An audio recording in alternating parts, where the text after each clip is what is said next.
Welcome boys and girls from YouTube. My name is Sloth, this is the Sloth Forge, and thanks a lot for stopping by on today's video. Today it is once again time for one of those pillars. Yesterday we had the pillar of incineration, today the pillar of limpidity. And this one is, in my opinion, the hardest one of those three pillars. We pretty much had the exact same pillar in Season 1.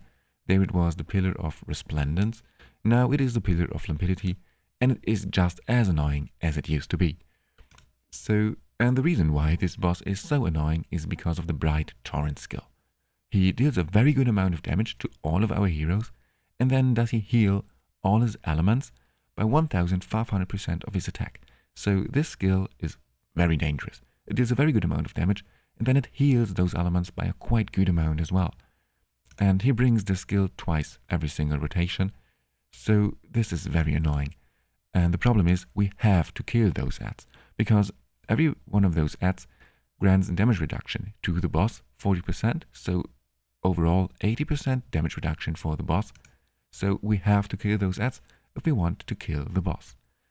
And yeah, this is quite problematic.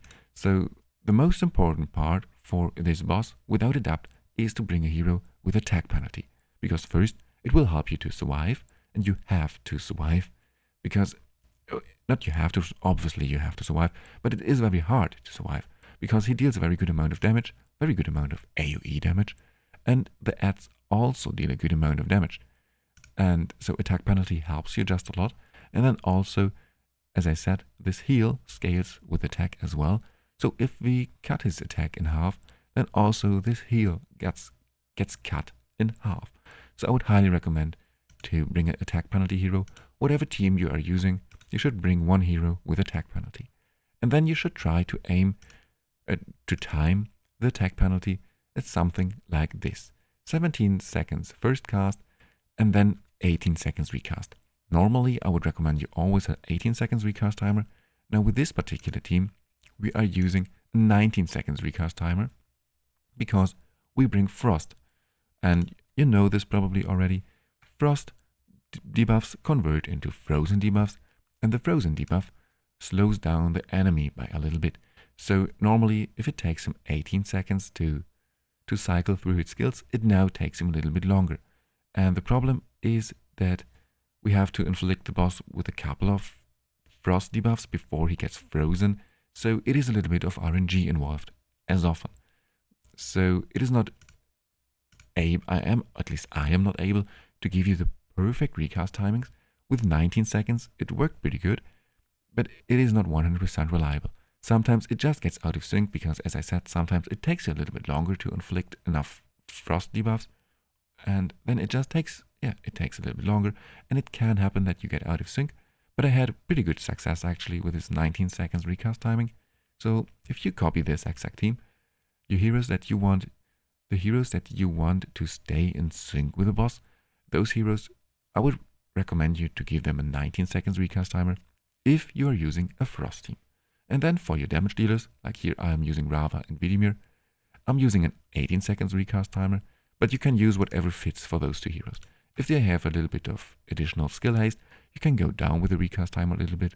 I just want those two heroes to stay in sync with themselves and not with the boss. So this is why here we are using an 18 seconds recast timer. And that's it pretty much. For the first cast timers, here on Gulhal, we are using 17 seconds, so that he inflicts the attack penalty just before the first heal, and then the attack penalty is still up for the second heal. Then for Garius, we are using 12.3 seconds first cast timer, so that he heals just after the first big hit.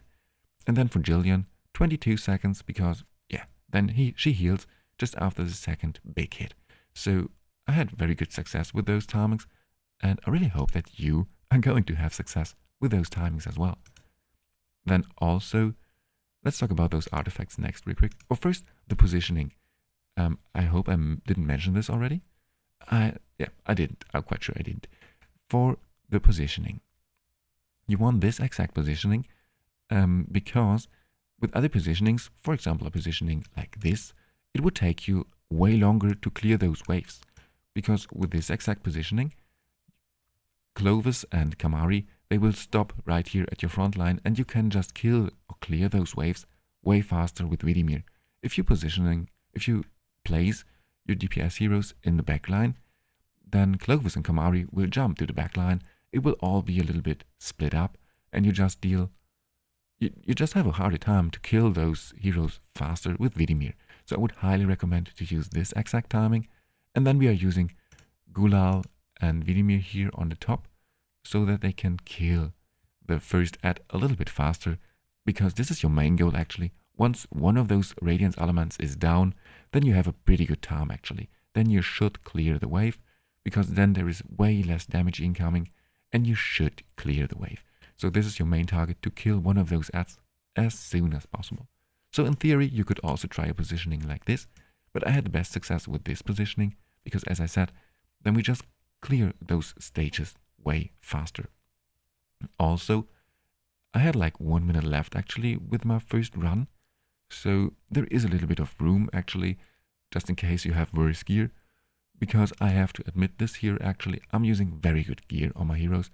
I'm also using the Ring of Winter, which is a good one, but you can use another item, which you more probably have, the Whisper of the Consumer. Like, this item is a very good alternative for the Ring of Winter, because you can now execute the heroes and also the ads and also the boss. So the Whisper of the Consumer is a very good alternative. It just can help you to reduce your clear speed by a lot. So yeah, the Ring of the Winter is probably a bit better, but you can absolutely use the Whisper of the Consumer and should have very good success there as well. And I think that's it pretty much. I really hope that I've mentioned everything. If there's something I forgot, or if you have any further questions, please let me know in the comments below. But I think I've mentioned everything important. I showed you the skill timings. I also give you the team code in the description below. And of course, as always, there is a lot of room for improvement for this team. If you have better damage dealers from the Relic category or the Frost category, you can easily improve this team. But I had good success with this team. As I said, I had 1 minute left, so I pretty much will just use this team most likely for my future Limpidity pillar farming. But yeah, that's it for today. Thank you very much for stopping by, and see you in the next one.